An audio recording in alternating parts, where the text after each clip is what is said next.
दिशा सालियन प्रकरणात मुलीला न्याय मिळावा या मागणीवर सतीश सालियन ठाम असून त्यांनी पुन्हा न्यायालयाकडे अपेक्षा व्यक्त केली आहे.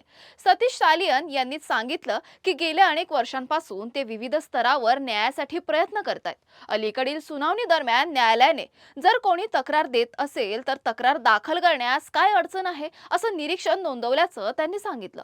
या निरीक्षणामुळे आपल्याला पुन्हा नवी आशा मिळाल्याचं सतीश सालियन यांनी म्हटलं असून आपल्या मुलीला न्याय मिळावा अशी मागणी त्यांनी न्यायालयाकडे केली आहे आणि त्यांच्याशी बातचीत केली आहे. आमचे प्रतिनिधी संतोष मोरे यांनी पाहूयात. दिशा सालियन मृत्यू प्रकरणामध्ये मुंबई उच्च न्यायालयाने महत्वाची टिप्पणी केल्यानंतर पुन्हा एकदा त्या प्रकरणाला कलटणी मिळाली आहे.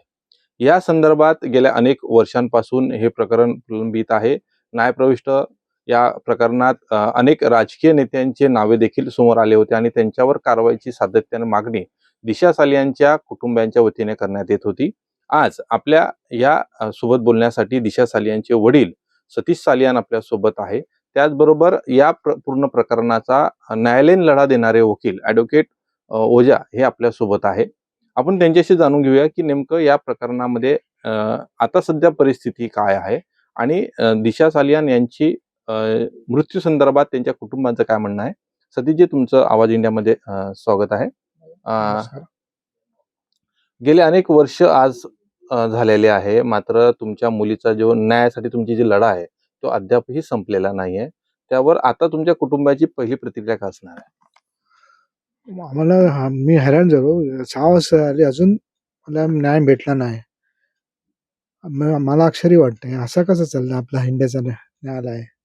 तसं हे प्रतिक्रिया आहे माझ्या.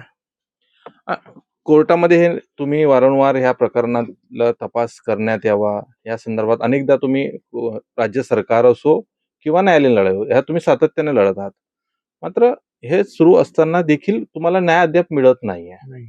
तर का मिळत नाहीये? आणि आता तुमची मुलगी तुमची करती घरातली होती, ती आता नाहीये. तर सध्या तुमची कुटुंबिक परिस्थिती कशी आहे?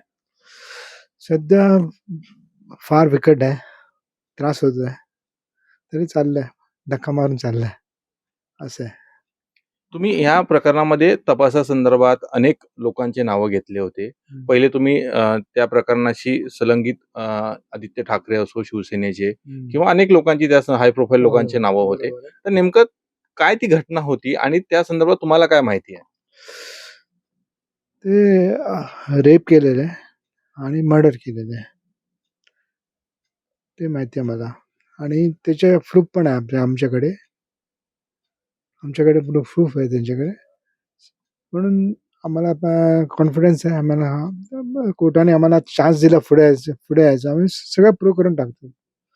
एक 10-15 दिवसात प्रूफ होईल, सगळं प्रूव्ह होणार. आता देखील तुमच्या मुलीचं नाव ज्यावेळेस उपचारात येते, तुमचे डोळे हे असे पाणावलेले आहे, भरून आलेले आहे. काय तिच्या आठवणी होत्या? आज देखील तुमच्या घरामध्ये त्या आठवणी समोर येत असणार.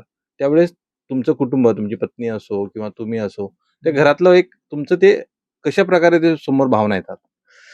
भावना तर मनापासून दुःखित होणार. कारण की लहानपणापासून माझ्या बरोबर जास्त तिला अटॅचमेंट होतं. माझ्या बरोबर तिला अटॅचमेंट होतं. माझ्या बरोबर जास्त होते.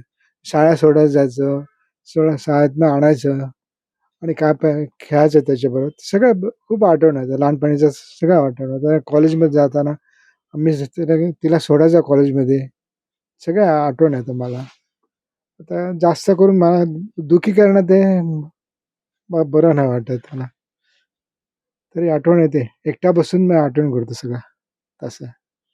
ज्यावेळेस राज्यामध्ये महाविकास आघाडीचं सरकार होतं, त्यावेळेस देखील अनेकदा ह्या चर्चा रंगल्या होत्या की आदित्य ठाकरे यामध्ये दोषी आहे, त्यांच्यावर कारवाई करण्यात यावी. विरोधी पक्ष नेत्यांच्या वतीने ह्या सातत्यानं मागण्या होत होत्या. त्यावेळेस तुमच्याकडे काही ठाकरे गटाचे नेते देखील आले होते. त्यावेळेस तुम्ही म्हटलं होतं की असं काही झालेलं नाही आहे, म्हणजे त्यांच्या मम्मीनं म्हटलं होतं. मग त्यानंतर सरकार बदललं, त्यानंतर मग पुन्हा तुम्ही या गोष्टीमध्ये पुढाकार घेऊन तुम्ही स्वतः आलात आणि या संदर्भात कारवाई करण्याची मागणी. तेव्हा असे 2 बाजू का मांडण्यात आल्या होत्या? आधी मला काय पिक्चर दिसला नाही. आधी दिशा बरोबर सगळे होते ना, मित्र त्याचे सराउंडिंग सगळं हे पिक्चर दाखवलं. आदित्य ठाकरे काय केलं नाही, सुसाईडीच आहे ते पिक्चर दाखवलं मला. नंतर या साहेबांकडे आलो मी. भेटलो. मग असं प्रॉब्लेम आहे मला. काय काय तुम्ही म्हणजे रास्ता दाखवता. म्हणून बघितलं ह्यांनी ह्या साहेबांनी मला सगळं एक्सप्लेन करून सांगितलं. मी तर म्हणतो मला देवाने यांच्याकडे पाठवलं. माझा देव माझ्याबरोबर होता म्हणून हे माझ्याबरोबर आले निलेश ओझा म्हणून. नाहीतर एवढं पुढे जाणार नव्हतो मी. तसंच तिथेच स्टॉप झालो असतो मी. याच प्रकरणामध्ये सीबीआयची देखील चौकशी सुरू आहे. मात्र गेल्या अनेक वर्षापासून अहवाल पेंडिंग आहे. सीबीआयनं अनेक बाजूंचा तपास पाहिलेला आहे. मुंबई पोलीस सीबीआयने क्लिअर केलं. दिशा सल्ला प्रकरण आमच्याकडे नाही.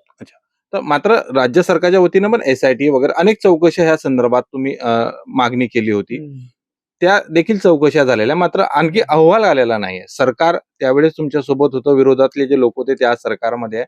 मात्र तरी देखील ह्या संदर्भातला अहवाल समोर काय येत नाहीये. चौकशी संदर्भात नेमकं काय दिशा सालियांसोबत नेमकं काय झालं होतं हे जनतेला अद्याप का कळत नसेल असं वाटतं तुम्हाला?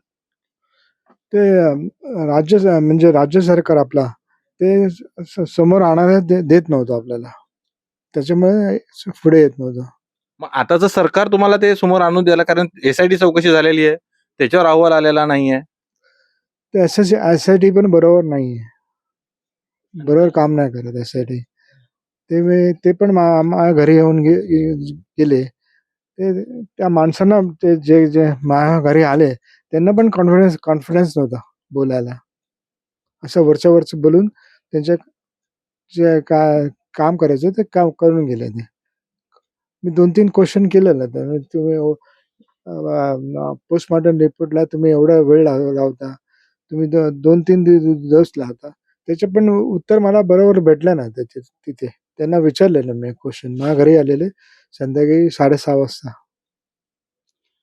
या प्रकरणामध्ये ना आणखी एक नाव सातत्याने जे येत असते ना, ते म्हणजे सुशांत सिंग राजपूत. सुशांत सिंग राजपूतची मॅनेजर म्हणून दिशा होती तुमची मुलगी. बरोबर. मात्र असं असताना देखील कुठंतरी एक ड्रग्सचा अँगल त्यामध्ये समोर आला होता. आणि त्या दिवशी नेमकं काय झालं होतं? तुमची दिशाशी काय बोलणं झालं होतं का? कुठं जात आहे, काय नेमकं सुरू आहे, या संदर्भात तुमचं काय बोलणं झालं होतं का त्या रात्री, ज्या रात्री हे सर्व प्रकरण घडलं? ती संध्याकाळी 3 वाजता दादरच्या घरी सोडलं त्यांनी.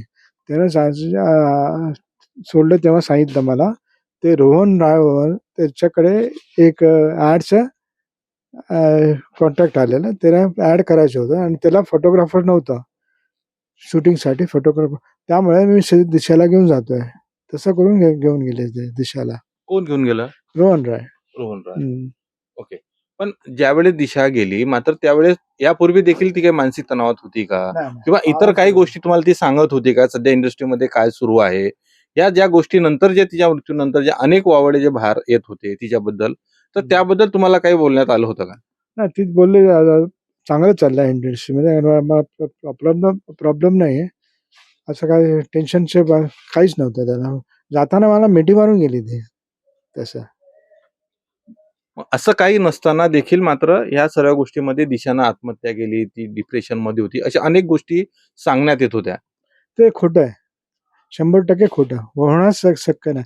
आणि जे मैत्री आहेत त्याचे मैत्रीण आहेत आणि त्याचे अँटी आहेत, सगळे बोलतात की दिशा सुसाईड करणारी मुलगी नव्हती. ती खूप स्ट्रॉंग होते तेव्हा. तसं बोलतात. आता ह्या प्रकारामध्ये आतापर्यंत दिशाचे वडील आपल्याशी होते. आता ह्या प्रकरणाची जी कायदेशीर जी लढाई आहे ही मुंबई उच्च न्यायालयामध्ये जे सातत्याने गेल्या अनेक वर्षांपासून लढत आहे, ते ॲडव्होकेट निलेश ओझा देखील आपल्यासोबत या ठिकाणी आहे. निलेशजी, ह्या प्रकरणाला पुन्हा एकदा नवीन कलटणी आलेली, कारण की नुकतीच 2 दिवसापूर्वी उच्च न्यायालयात त्या संदर्भात एक महत्वाची याचिका व सुनावणी पार पडली आणि त्या याचिकेवर महत्वपूर्ण टिप्पणी हे उच्च न्यायालयाने केलेली आहे आणि थेट पोलिसांना देखील यावर प्रश्न उच्चारलेला आहे. नेमकं त्या दिवशी कोर्टात काय झालेलं, कारण तुम्ही स्वतः युक्तिवाद त्यावेळेस करत होता? आतापर्यंत जे सुरू होतं ना, ते आम्ही आमचा पक्ष मांडत होतो, डेट होत होत्या, पोलीस त्यांचा पक्ष म्हणजे टाइमपास करत होते. सगळ्या कॉमन मॅन प्रश्न विचारत होते. मेन निर्णायक जी सुनावणी होती ती आत्ताची होती, परवाची होती 3 ऑगस्टची.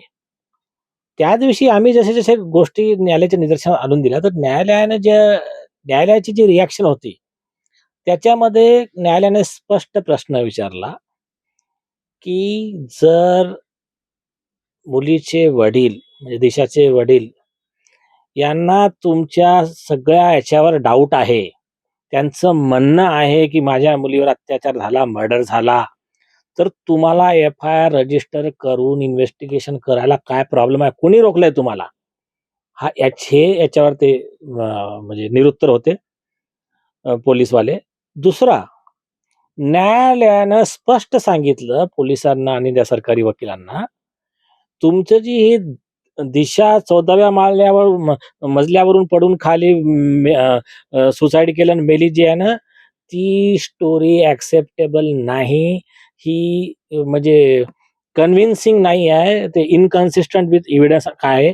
कारण जे ऑन रेकॉर्ड फोटो आहे, दिशाचा जो अंतिम संस्कारचे फोटो, फॉरेन्सिक रिपोर्ट, तिचा चेहरा पूर्ण इंटॅक्ट आहे. मी तुम्हाला फोटो पाठवतो. मागच्या सुद्धा तुम्ही दाखवला होता तो. चेहरा पूर्ण इंटॅक्ट आहे. तर कोर्टाने सांगितलं हे शक्यच नाही. 14व्या माळ्यावर पडणाऱ्या मुलीला चेहऱ्याला काहीच जखम नाही. पूर्ण बॉडीवर एकही जखम नव्हती. आणि दुसरं यांनी काय दाखवलं त्या पोस्टमॉर्टममध्ये, जसं मी कोर्टाला पॉइंट आउट केलं, की मनसुख हिरेनमध्ये यांनी अशीच खोटी पोस्टमॉर्टम बनवून घेतली होती. तो मग ते डॉक्टर पण फसले आणि तो सचिन वाजे जो पोलीस अधिकारी होता, तो आता जेलमध्ये आहे. एनआयएने सगळं काढलं त्यांचा खोटेपणा. तर म्हटलं हे पण पोस्टमॉर्टम खोटी आहे. आणि त्याच्यातला खोटेपणा एक पॉइंट आउट केला मी. पोस्टमॉर्टममध्ये म्हटलं आहे, की दिशाचे सगळे समोरचे दात तुटलेले आहेत. आम्ही म्हटलं मॅडम फोटो बघून घ्या. सगळे दात इंटॅक्ट होते. म्हटलं आमच्याकडे सगळे आय विटनेस आहे. आणि सुप्रीम कोर्टचं दयाल सिंगचं जजमेंट आहे, की असे बोगस पोस्टमॉर्टम रिपोर्ट बनवणाऱ्या डॉक्टरला तुरुंगात घाला, त्यांचं लायसन्स कॅन्सल करा म्हणून. हा एक पॉइंट होता. मग डॉक्टर भूपेंद्र शर्माचं फॉरेन्सिक रिपोर्ट पूर्ण वाचलं न्यायालयाने. त्यात क्लिअर सांगितलं की हा बोगस पोस्टमॉर्टम रिपोर्ट आहे म्हणून. मग दुसरा मुद्दा जो आला, न्यायालयाने सांगितलं की तुम्ही म्हणता की ॲक्सिडेंटल डेथ इन्क्वायरी केली. नियमानं तर ते तुम्हाला मर्डरच्या कंप्लेंटमध्ये करता येत नाही, पण तुम्ही जी आधी जी काही केली त्याची कॉपी मी म्हटलं, की ह्यांनी कोर्टात जमा करायला पाहिजे. कोर्टात तर जमा केलीच नाही. पीआयनं तयार केलं, एसीपी जवळ दिलं, एसीपीने लॉकरमध्ये ठेवलं आणि लॉक मारून टाकलं. ॲज ए रूल एक कॉपी मुलीच्या वडिलांना द्यायला पाहिजे. कोर्ट बोललं बरोबर आहे. मग मी म्हटलं मॅडम हा केस लॉ पण आहे, हे सुप्रीम कोर्टाचे हायकोर्टाचे गाईडलाईन्स आहे. जज साहेब बोलले मिस्टर ओझा, ते पीपीला पण सांगितलं त्यांनी, की याच्यात त्या कायद्याची केस लॉची काही आवश्यकता नाहीये. कॉमन सेन्स आहे की नाही? त्यांची मुलगी वारली. ते म्हणतात मर्डर आणि गँगरेप झाला. तुम्ही म्हणतात नाही असं काही घडलं नाही. घडलं नाही तर तुम्ही कशाच्या आधारे निष्कर्ष काढला त्याची कॉपी तुम्हाला ॲज ए रूल द्यावी लागेल त्यांना. तर हे पण कोर्टाने सांगितलं. कोर्टाने आदेशात लिहिलं. यांना जे डॉक्युमेंट पाहिजे सगळे डॉक्युमेंट्स आणि जे काही हे आहेत, समजा मोबाईल टॉवर रिपोर्ट पासून ज्या काही गोष्टी आहेत, त्या गोष्टी जर दिल्या नाहीत, तर मग आम्ही त्याच्यावर जजमेंट देऊ. आम्हाला सांगितलं त्यांना लिस्ट द्या. ते नाही देत असेल तर मग आम्ही ऑर्डर करू. त्यांना अपोज करू द्या, मग म्हणजे कोर्ट बघेल असं ऑर्डरमध्ये लिहिलं आहे. एकंदरीत तुम्ही म्हटलेलं आहे की इन्क्वायरी झाली, त्यानंतर त्यांना तुम्हाला डॉक्युमेंट दिलेले नाहीये. तुम्ही कोणकोणत्या डॉक्युमेंटची मागणी केली होती पोलिसांना? आणि ह्या संदर्भात एक पोलिसांची देखील इन्क्वायरी झाली होती. त्या इन्क्वायरीचं काय झालेलं आहे? तो रिपोर्ट काय झालेला आहे? तो रिपोर्ट अद्यापही समोर आलेला आहे का नाहीये? पोलिसांची इन्क्वायरी आरोपी जेव्हा सत्तेत होते तेव्हाच झाली.